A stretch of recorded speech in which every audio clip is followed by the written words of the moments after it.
Hello बच्चों, let's read the question. The question is a solid body rotates about a stationary axis according to the law of phi equals to at minus bt square, where a equals to 6 radian per second and b equals to 2 radian per second square.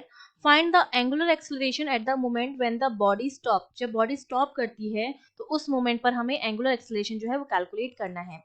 तो देखिए इस question को solve करने के लिए हमारा जो key concept रहेगा वो हमारा क्या रहेगा. की कॉन्सेप्ट में हम जानते हैं कि जो मेरा एंगुलर वेलोसिटी होती है omega that is equals to d phi upon d t, जहां पर फाई क्या डिस्प्लेसमेंट है, rate of change of displacement, angular displacement sorry, that is angular velocity. तो अगर मैं फाई की इक्वेशन को एक बार डिफरेंशिएट कर दूं तो मुझे क्या मिल जाएगा, ओमेगा मिल जाएगा. और अल्फा जो होता है जो कि हमारा एंगुलर एक्सेलरेशन है वो होता है D omega upon d t.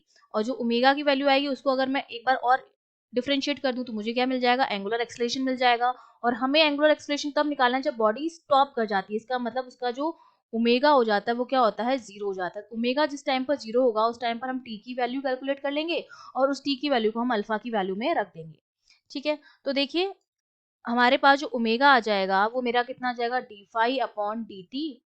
तो फाई की वैल्यू है a t minus b t square, तो ये हो जाएगा ए माइनस पावर आगे आती है तो टू बी टी. ये मेरे पास क्या आ गया, ओमेगा की वैल्यू आ गई है. अब हम क्या करेंगे, इसको एक बार और डिफरेंशिएट करेंगे तो अल्फा निकालेंगे तो D omega upon d t. तो ए का तो क्या हो जाएगा हमारे पास, जीरो हो जाएगा. और टू बी टी का हो जाएगा माइनस टू बी. ठीक है, तो इसके बराबर हमारा ये क्या आ गया, क्योंकि टी का हमारे पास क्या हो जाएगा, वन हो जाएगा. क्योंकि एक पावर क्या आती आगे आती वन आ गया है और एक पावर में से एक कम करते हैं, टी की पावर जीरो जो वन हो जाएगा. तो ये आ गया माइनस टू बी के बराबर. अब आपको दिखाई दे रहा है कि अल्फा की जो वैल्यू है वो टाइम पर डिपेंड ही नहीं कर रही है. ठीक है, अगर मैं ओमेगा को जीरो मान लूं तो a minus two b t जो मेरा है वो जीरो के बराबर हो जाएगा. यहाँ से t की जो वैल्यू आ जाएगी वो a अपॉन टू बी के बराबर आ जाएगी. ठीक है, अगर मैं यहाँ पर वैल्यूज पुट भी कर दूं, a की वैल्यू आपको गिवन है 6 रेडियन पर सेकेंड इंटू टू, तो ये जाएगा 6/4 सेकेंड के बराबर टाइम आया है.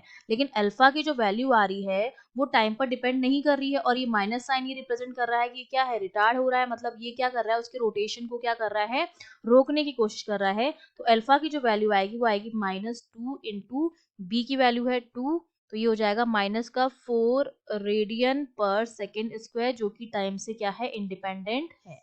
तो ये हमारा हो जाएगा alpha. I hope you understood well. All the best.